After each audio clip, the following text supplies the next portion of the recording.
خوش آمدید کہتے ہیں. جو پاک بھارت کشیدگی چل رہی ہے اس میں روس بھی اب امریکی ہم نوا کے طور پر سامنے آیا ہے. اس نے وہی بات کی ہے. دونوں مذاکرات کریں. امید ہے پاکستان اپنی سرزمین سے دہشت گردی روکے گا. روسی دفتر خارجہ اسٹڈی امریکہ.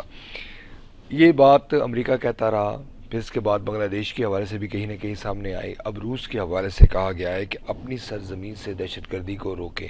بھارت کا مقدمہ یہی ہے کہ پاکستان کی سرزمین سے لوگ آتے ہیں اور اس کی آنکھ کو نشانہ بناتے ہیں. روس کا سامنے آنا اس نقطۂ نظر سے کتنا اہم اور خطرناک ہے. یعنی کہ ہم یہ دیکھتے ہیں کہ جو مقدمہ ہے جیسے بھی آپ نے ذکر کیا وہ پاکستان کے خلاف برقرار ہے، اور یہ بدقسمتی کے ساتھ کہنا پڑتا ہے کہ اس مقدمے کی حمایت میں اب اضافہ ہوتا جا رہا ہے. یعنی کہ ایک روس ایک نئی انٹری تھی. امریکہ اور روس اگر ایک نقطے پر متفق ہیں تو بہرحال اس کے اثرات مرتب ہوں گے. ہم ابھی آپ نے ذکر کیا کیوں کر ہم اپنی خارجہ پالیسی نہیں بہتر بنا رہے. اس کی وجہ لگتی کیا ہے آپ کو؟ کوئی مسئلہ کا شکار ہے، ہماری نالائقی ہے، نااہلی ہے، معاملہ کیا ہے؟ خدا نہ ہنستا اگلا ہے ان کے جو جس کو وہ سرجیکل سٹرائک کہہ رہے ہیں، ہم مانے یا نہ مانے وہ سرجیکل ہے یا نہیں، لیکن سٹرائک تو ہے نا. اس لائن آف کنٹرول پر انڈیا کی طرف سے کچھ نہ کچھ ہوا تو ہے نا. دو فوجی ہمارے شہید ہو گئے. ہمارا تو حالت یہ ہے کہ جو انہوں نے ایک جنگ بندی کا معاہدہ جو ہے، فائر بندی کا معاہدہ توڑ دیا. ہم اس کیس کو بھی دنیا کے سامنے نہیں لا سکے کہ جناب جو پچھلے 10 سال سے ایک فائر بندی کا معاہدہ جس سے دونوں جانب آبادیاں محفوظ تھیں وہ انڈیا نے یک طرفہ طور پر توڑ دیا ہے. بین الاقوامی یہ بھی جنگی جرم ہے. اچھا بیگ صاحب، یہ ہم اپنی سفارتکاری کر نہیں رہے یا ہماری کوئی سن نہیں رہا؟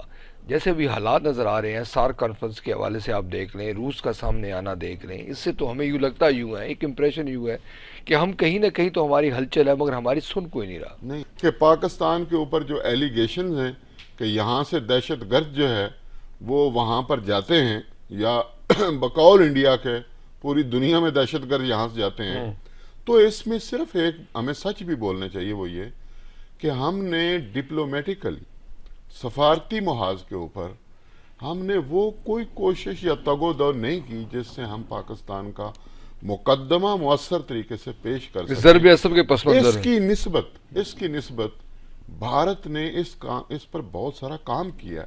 اگر آج امریکہ یا روس، اور اس کو چھوڑیں، اگر آپ کے اپنے اسلامی برادر، اسلامی دوست ممالک جس میں نام لینا چاہیے، سعودی عرب سمیت گلف کے کئی ممالک جو ہیں، اگر آج وہ انڈیا کی طرف داری کر رہے ہیں تو اس کا مطلب یہ ہے کہ ہم نے کام نہیں کیا. ہم نے صرف ایک جو ہے وہ ملیہ لودھی پر چھوڑ دیا کہ وہ جائیں اور وہ سلامتی کونسل کے بند کواڑوں کے اوپر دستک دیتی رہیں، سر مارتی رہیں، اور ہم یہاں آرام سے مزے سے ہم تو یہ سوچ رہے ہیں کہ یہ ہمارے مسئلہ کشمیر ہمارے گلے کیوں پڑ گیا ہے. یعنی ابھی تک حالت یہ ہے.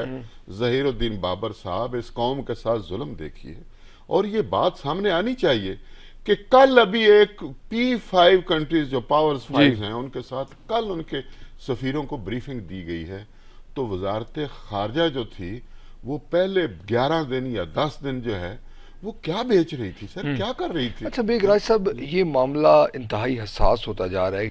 جب یہ سارے ممالک اور عالمی برادری جب یہ کہتی ہے کہ آپ پرامن طریقے سے مذاکرات کریں اور بقول ان کے کہ پاکستان کی سرزمین جو ہے وہ دہشت گردی کے لیے استعمال نہیں ہونی چاہیے، تو اس کے بعد اگلا سوال اٹھانے کی بھی ہمت ہونی چاہیے عالمی برادری کو بھی اور دونوں فریقین کو بھی کہ جناب یہ کشیدگی بڑھتی کیوں ہے؟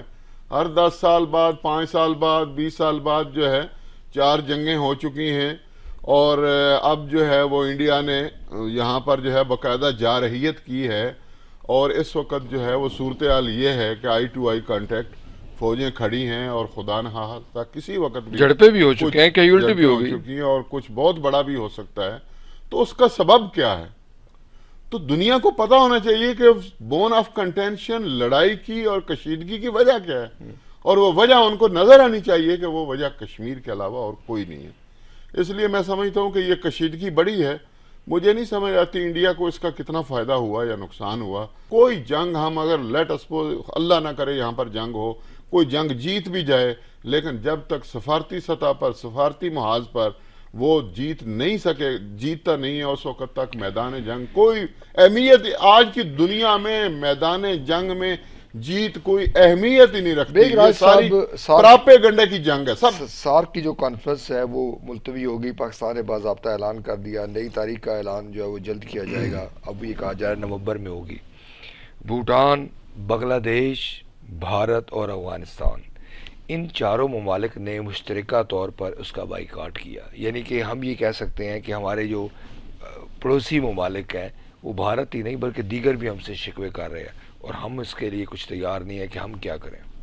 نہیں وہ وہی بات، مسئلہ کیا ہے؟ مسئلہ یہ ہے کہ ہم دیکھیں سڑکیں بڑی اہم ہوتی ہیں، یہ بھی بننی چاہیے، موٹر وے بننی چاہیے، سی پیک ہونا چاہیے، فلاں ہونا چاہیے، ہر چیز ہونی چاہیے، ہر انسان، ملکوں کی ضرورت ہے، لوگوں کی ضرورت ہے، عوام کی ضرورت ہے، لیکن اس کا مطلب یہ نہیں ہے مملکت کو چلانا ایک پورا آرٹ ہے، اور یہ صرف چند ایک محدود شعبوں تک رکھ کر آپ اس کو کامیاب حکومت نہیں کہہ سکتے۔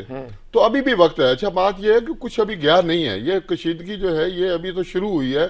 جہاں تک تیاریوں کا اور بین الاقوامی میڈیا میں جو باتیں آ رہی ہیں اس میں یہ ہے کہ انڈیا جو ہے اس نے، آپ کو پتہ، سب کو پتہ ہے کہ اس نے اپنے جو ہمارا انٹرنیشنل بارڈر ہے اس کے ساتھ جو 10 کلومیٹر کا علاقہ ہے ڈیپتھ میں، اس میں سے 10,000 گھر ہیں، گاؤں ہیں جو خالی کرا لیے ہیں، لاکھوں لوگ ہیں، وہاں کی اپوزیشن احتجاج کر رہی ہے، لیکن حکومت نے کہا ہر حال میں خالی کرانا ہے، اور وہ انخلا وہاں سے شروع ہو گیا ہے۔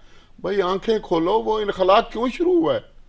کوئی وجہ تو ہے اس کی، کوئی تو سبب، کوئی حکمت کوئی عملی وجہ، ہے۔ کوئی وہ اپنی پوری جنگی تیاری، اور آپ نے سنائی کس کو ہے؟ آپ مجھے بتائیں نا، کون بھوٹان گیا ہے؟ بنگلہ دیش کون گیا ہے؟ کون بنگلہ دیش گیا ہے؟ ٹھیک ہے نا جی، ہم تو کہتے ہیں نا اچھا چلیں یہ ٹھیک ہے یار، چھوڑو یار، نہیں ہوتی تو نہ سے، تو پھر دنیا جو ہے وہ اسی لیے توجہ بھی نہیں کرتی نا۔ بات یہ ہے کہ چلیں بنگلہ دیش کو چھوڑ دیں، افغانستان کے ساتھ ہم جو ہے وہ کیوں نہیں معاملات صحیح کر سکتے؟ ٹھیک، ہمارے دعوے، ہمارے تعلقات، یہاں جو بیٹھے ہوئے ہیں پختون قوم کے نعرے لگانے والے ہیں جی، اور اقتدار میں بھی موجود ہیں، یہ سارے ان لوگوں سے فائدہ نہیں، اٹھایا ان کا جا سکتا۔ مقدمہ ہے مگر ہمارے خلاف۔ اچھا وہ بھی ہمارے خلاف ہے؟ نہیں، اس کی بات، اس کی، اور سب کو ماشاءاللہ اقتدار میں حصہ بھی ملا ہوا ہے پاکستان میں، وہ حکومت میں بھی ہے اور تنقید بھی کر رہے اچھا ہیں۔ لوگ کہتے ہیں نہیں جی وہ انڈیا بڑے پیسے دیتا ہے وہاں، یہ وہ فلاں۔ بھائی آپ اپنی پچھلی 30 40 50 سال کی ہسٹری نکال دیں، آپ نے کتنا ڈالا ہے اب تک؟ انڈیا تو اس کا عشر اشیر بھی نہیں ہے اس وقت، ٹھیک ہے۔ اچھا ایران جو آپ کے بالکل، جس نے سب سے پہلے آپ کے ساتھ جو ہے وہ سٹینڈ کیا اور کہا کشمیر کے اور ابھی ایشو پاک پر، چین اسادی راہداری منصوبے کہا کہ ہم بھی شامل ہیں۔ بھائی آپ اس کے ساتھ جائیں، ملے ہیں انہیں، کہیں جناب کھل کر سامنے ہیں، ٹھیک ہے۔ ایک بھی اگر اس خطے میں سے ایران بھی مکمل طور پہ آپ کے ساتھ کھڑا ہو جائے تو آپ کا بیلنس جو ہے وہ چینج ہو جاتا ہے، لیکن جن کے ساتھ آپ کھڑے ہیں، نہیں میں یہ نہیں کہتا کسی سے بھی تعلقات بگاڑیں، سب کے ساتھ تعلقات، لیکن تعلقات رکھیں تو صحیح، کوئی میل ملاقات ہی رکھیں جناب، کوئی فون ہی کر لیں۔ بیگ راج صاحب، اچھا نہیں کوئی وزارت خارجہ صبح اٹھ کے کوئی چارٹ بنائے، سوائے اس کے کہ جو اوپر حملہ آور ہو گیا ہے اب اس کا جواب دینا ہے، اور وہ بھی وہ ایک دوسرے سے مشاورت کرتے رہتے ہیں، اور آپ کو نوٹس۔ یاد ہوگا کہ ملا اختر منصور کی جو ہلاکت ہوئی تھی جس انداز میں کوئٹہ میں، کتنے دنوں کے بعد وزارت خارجہ نے اس کی تصدیق کی تھی۔ ہمارا تو عالم یہ ہے۔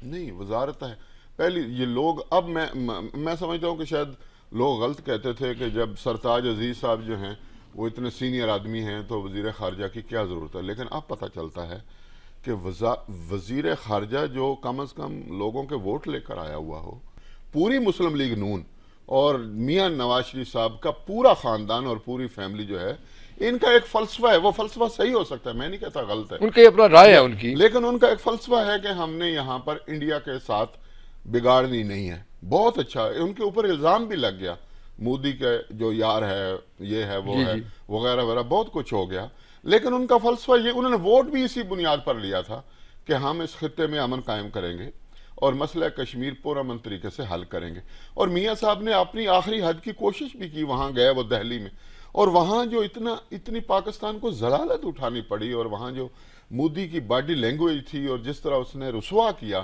اس کے بعد بھی میاں صاحب جو ہے وہ اس امید پر قائم رہے کہ شاید ایسا ہو جائے۔ تو بیگ صاحب یہ کسی حد تک تو اچھی بات ہے۔ نہیں مجھے اس سے اختلاف نہیں ہے، وہ جائیں، وہ اگر ان کے پاس وزیر خارجہ نہیں ہے، اپنا کوئی اہل آدمی نہیں ہے، بھائی کو پیپلز پارٹی سے مانگ لیں، کو مشرف دور کا مانگ مشاہد لیں، حسین صاحب کو رکھ لیں، مشاہد حسین سید صاحب جو ہیں ان کو رکھ لیں، 2 سیاستدان رکھ لیں، وہ جو جن کو آپ نے ٹیم بنائی تھی وہ ٹیم، اس کی تربیت کس نے کی، وہ کہاں چلے گئے، وہ اس وقت جب ضرورت ہے تو اس وقت وہ تو ان کا نام بھی سامنے نہیں آ رہا، تو ان ملکوں میں کون گیا، وہ کیس کس نے پلیڈ کرنا تھا؟